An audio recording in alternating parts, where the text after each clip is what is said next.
Good afternoon everyone and welcome to today's webinar. For those who don't recognise my voice, my name is Mike and today we'll be covering the back-to-back ordering process on Prima. We have Molly on the live chat today, so if you do have any questions throughout the session, please just type away and ask away. Alternative, if you do want to wait till the end, we will be sticking around for just a little while to answer any questions. So it should be a relatively quick one for you today. We're just going to be covering the back-to-back process and just give you an idea of what that is before we start. The back-to-back ordering, it's a facility within Prima that allows you to streamline your ordering process by completely skipping out the requirement stage. What it pretty much allows you to do is process a purchase order straight from the sales order, skipping out all that buying section. So what we're going to go through today is just a bit of the setup and how you can set this up to use in your system, and then how you actually do a back-to-back order. So with no introduction, we'll get started. So the first step of the back-to-back ordering is actually making sure that it's set up within your system and your database. And to do that, we need to log into the admin. And once you are logged into your administration, what we're looking to do is go to System Keys, and then Sales System Keys, which is here. Within there, what we're looking for is the option to enable back-to-back sales and purchase orders. So just double click on this, we do have a few options within here. So depending on the key value, it does give you an idea from this section here. So we have a Y, which means it's enabled for all delivery types, so that would be standard, pick, wrap and label and direct delivery.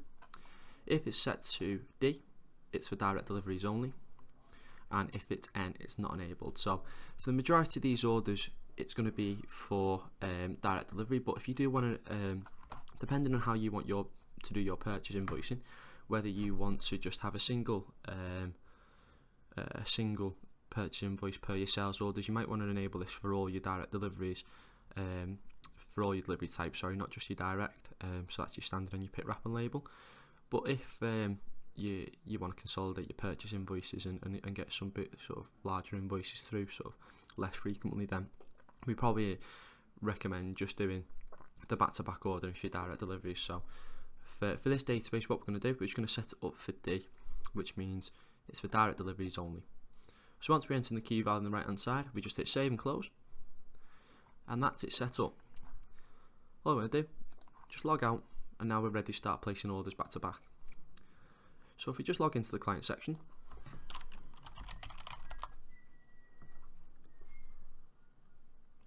we actually want to place an order now ready to go through.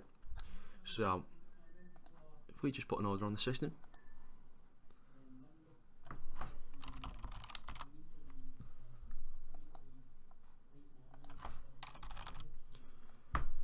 so with the back-to-back ordering, what happens is from the sales order stage, it directly creates a purchase order for the order that you've raised, completely puts it through your system and stocks it on pre-book. So rather than you having to go to your requirements and buy it from there, it skips out that section completely for you. So for these type of deliveries where you're going to be sending it direct, it's just going to be going to maybe one or two suppliers.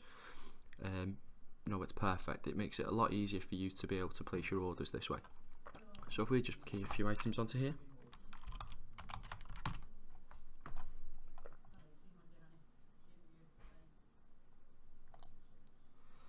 so we'll just put one more on here.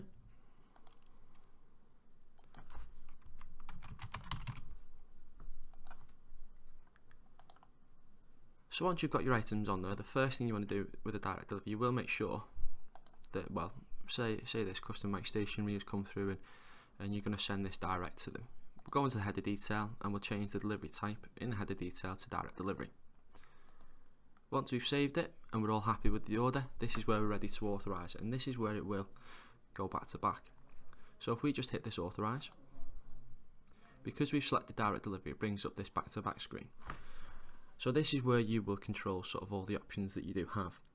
So one of the main options that we do have in the top left hand side is the ability to switch the suppliers, and depending on what we switch it to and what we deselect, the item may move into the requirements if it's not available from there.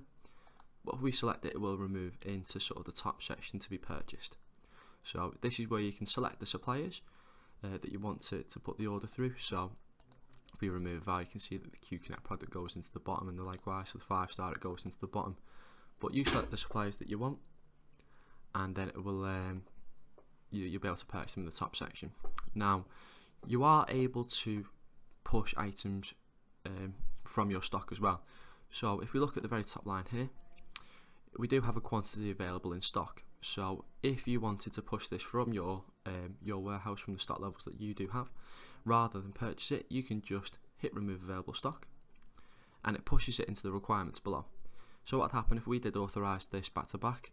The top line would be automatically purchased, and this bottom line would go into your requirements ready for you to allocate. If you didn't want that to happen and you clicked it by accident, you can just double click the line and it pushes it back into the top. From this section, if you did have it set up in the admin to do it for all orders, so for all delivery types, you would still be able to push this through as a standard authorization into the requirements section using the standard authorization button. So that is an option for you. You don't always have to go back to back through using this, but if it is something that you do want to use and streamline your process, then you can use the back to back purchasing. So once you've made sure that you've selected your suppliers, what we're going to do, if we authorise this back to back purchase, it'll automatically create the purchase orders for us, and as soon as we get an acknowledgement from the supplier, it will purchase it. So if we just hit authorise back to back, that'll push these two items to the suppliers on a purchase order. You can see the status of the sales order is now ordered. With the database that we're on, we aren't running the EDC at the moment, so this won't actually go down to the supplier. So if we just click on it, we'll see that it is awaiting acknowledgement, has sent to the supplier, and we've completely skipped out the requirement stage. Now that is the process pretty much done. It's relatively easy. It's just an ability for you to remove the requirement stage completely from your processing, depending on the delivery type that you're going to be sending. If you're going to be majoring with one supplier, it's probably the best way that you can do your ordering. You can get from the front of the process to the very end in a few clicks. So that's everything that we're going to cover today. Don't forget, if you do have any questions about the back-to-back ordering process, just ask away in the YouTube live chat or contact our customer service department just to see if it's something that you can use in your business, and if you want a little bit more sort of one-to-one training on this, we do have a number of packages available to suit with that. But thank you for your time today, and I hope you all have a great weekend.